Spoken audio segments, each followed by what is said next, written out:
It's a warning. Spoiler alert. I would personally like to apologize to Starlight, who was wrongfully accused of sabotage and conspiracy. Welcome back to the team. The only two words that I've heard from the powers that be about season 3 with regards to Homelander, homicidal maniac. So I don't think it bodes well for some people, but what that means, we just have to wait and see. I'd like to be back in the 7, so I know, the Deep, getting back in it. We'll see. I mean, maybe there's like a team up, you know, like a bad soups versus the good soups. We'll see. I don't think there's a lot of loyalty in the 7. It's whoever's going to bring in the cash. And she's not Gecko. She's not necessarily, I think, growing her arms back that I know of. But, you know, I think you just got to tune into season 3 and find out and let me know. Am I a part of season 3? Welcome back, everyone. It's Charlie. This is going to be my video for The Boys Season 3. They just released a new teaser. Anthony Starr talking about Homelander, Aya Cash talking about Stormfront, some of the other characters, so we'll break it all down. If you're new to the channel, be sure to subscribe to get all the videos. I will be doing bonus videos for The Boys Season 3 while we wait for new episodes to get here. But obviously, as they say during that video, careful for spoilers for everything that happens during Season 2 if you haven't seen the episodes yet. So we'll do top 10 WTF questions as we go along through this, starting with number 10. When Anthony Starr says Homelander is going to be a homicidal maniac during Season 3, what is he actually going to be doing that's different, that's any worse than what he's already been doing this entire time? Like, who out there does not think that he has been pretty psychopathic this entire time? That's the whole pitch of the character. What if Superman, but he's a psycho? In fact, the scene that they put in that video there, the press conference at the end of Season 2, where it's zooming in on his eyes, is literally a reference to the ending of the first Alfred Hitchcock Psycho movie. The main character during that movie wasn't the actual killer. He doesn't become the killer till the sequels, but the ending of that movie is him being thrown in prison and going full-blown psycho, becoming the killer that everyone thought that he was. So that's basically what they're saying is happening to Homelander in this moment. But I think the difference here that Anthony Starr is talking about is that it probably means he's going to be actively going out on the regular, looking for opportunities to kill criminals or create situations where he's allowed to kill people. Whereas before, say like the opening scene of Season 1 is a great example, how he really just didn't care and was mostly going through the motions, but he wasn't actively looking for people to kill. Like, he's trying to save people here, he wants to be a hero, he wants their admiration, but he doesn't have any of the morality of Superman. So instead of helping arrest these criminals, he melts the gun into this guy's hand, then uppercuts him down the block onto the car, killing him. All without batting an eyelash or even thinking twice about it. And he kind of isn't even looking at the guy when he uppercuts him. He's kind of turning around when he does it. So he's a psychopath and he's a narcissist, but he isn't going around creating situations just to kill people for the pleasure of it.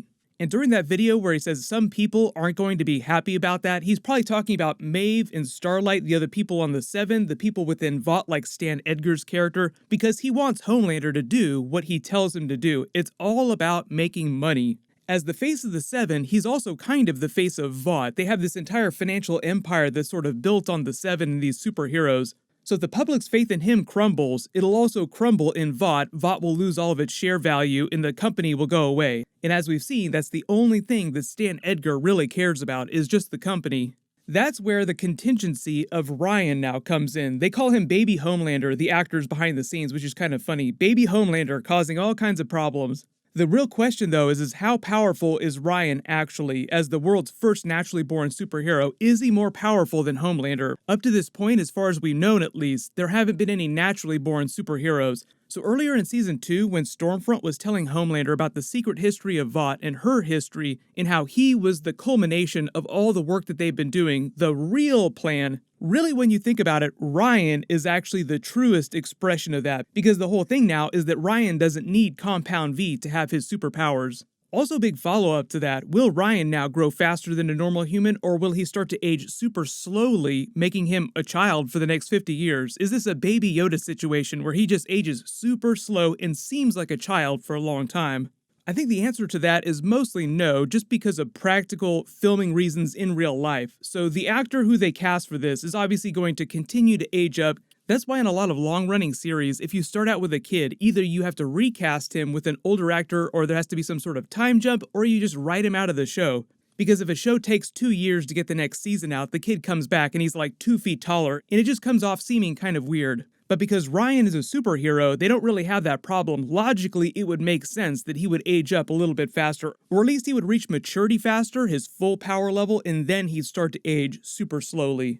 Also, funny follow-up question. There was that joke that Aya Cash said about Stormfront being Homelander's secret mother. The Deep is Homelander's mom. I mean, 2, 1. The theory about that actually came from the idea that they actually used Stormfront's genetic template to create Homelander. They used all the genetic information, the science of creating Stormfront, perfected that, then used that information to create an even better version in Homelander. But Homelander himself was actually implanted in his mother as a fetus, like he was grown to term inside a regular woman's belly, but because of the way they dosed him so heavily with Compound V in the womb, his fetus basically grew overnight. That's how quickly he grew inside the womb. It was like pouring water on a sponge, and then boom, the sponge just bursts out of his mother's womb.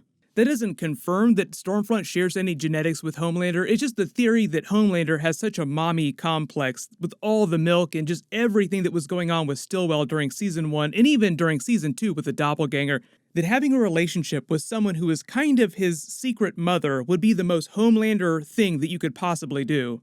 I just love that Aya Cash herself is sort of winking at those theories, like she's reading them online. Like, I see what you're saying, that Homelander is secretly my son.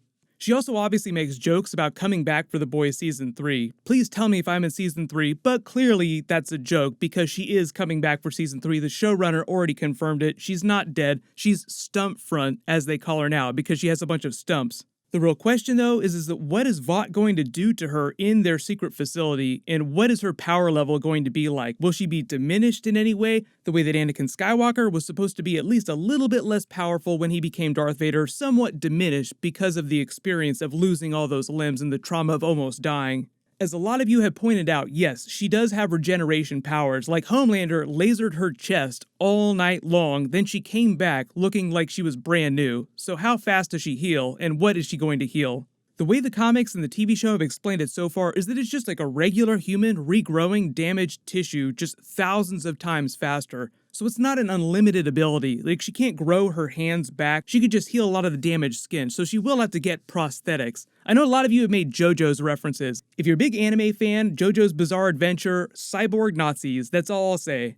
Next big WTF question, how long has Victoria Newman had Compound V powers, and how powerful is she? How close does she have to be? What's the proximity? The way they've established her on the show makes it seem like she's had powers this entire time. It's not like a very recent thing, like she grew up with powers and she understands how to use them pretty well. The thing about The Boys TV show that they kind of don't get across sometimes is that most superheroes, the Vought-sponsored superheroes that get Compound V, don't really know how to be superheroes or even work with other superheroes on a team. It usually winds up being a giant disaster when they have big team-ups. The whole thing with the plane is a big twist during Season 2 and Season 3 now hanging over Homelander's head, but the whole idea was that in Season 1, when it actually happened, he was trying to save those people. He just did such a terrible job at it. So if it seems like Victoria Newman has a deep understanding of her powers and knows what her limits are, then she's probably had her powers for a long time. But I know a lot of you have also asked, can she also kill Homelander? Because there's almost nobody aside from Ryan that could probably kill Homelander right now. I think if you go back and you watch the Season 2 episodes and you rewatch that Season 2 episode 5 scene of them together at the big rally, she put on a really good act now knowing that she has those powers. Like, she looks afraid when he shows up, like, oh, is he gonna squish me like a bug? I think the answer to that is that she could probably kill him if she tried, but she'd have to move really quickly, and we just don't know exactly what the limits of her abilities are yet. We just know that she's able to pop people's heads from a distance. We don't know exactly how long it takes, what the recharge rate is. For the most part, it seems like it has to be line of sight, and it does take a couple seconds for it to work. So Homelander is quicker than that, so I think that's the whole thing, is that if he sensed what was happening, he could take her down before she completed the job. Next big follow-up, talking about Jensen Ackles' Soldier Boy. How powerful is he going to be compared to Homelander? Homelander's still technically supposed to be the most powerful superhero in the world, but the way they talk about Jensen Ackles' Soldier Boy character is that he was also one of the genetic templates for Homelander.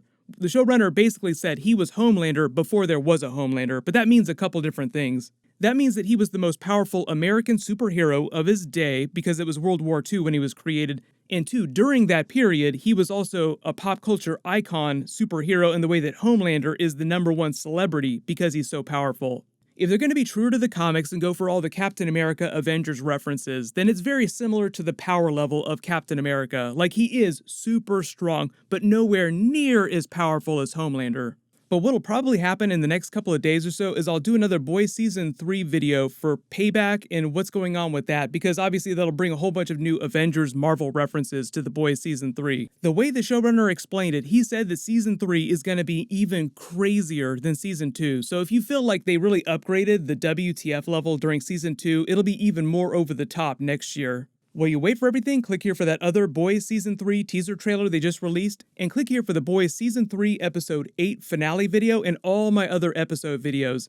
Thank you so much for watching. Everyone stay safe. I'll see you guys tonight.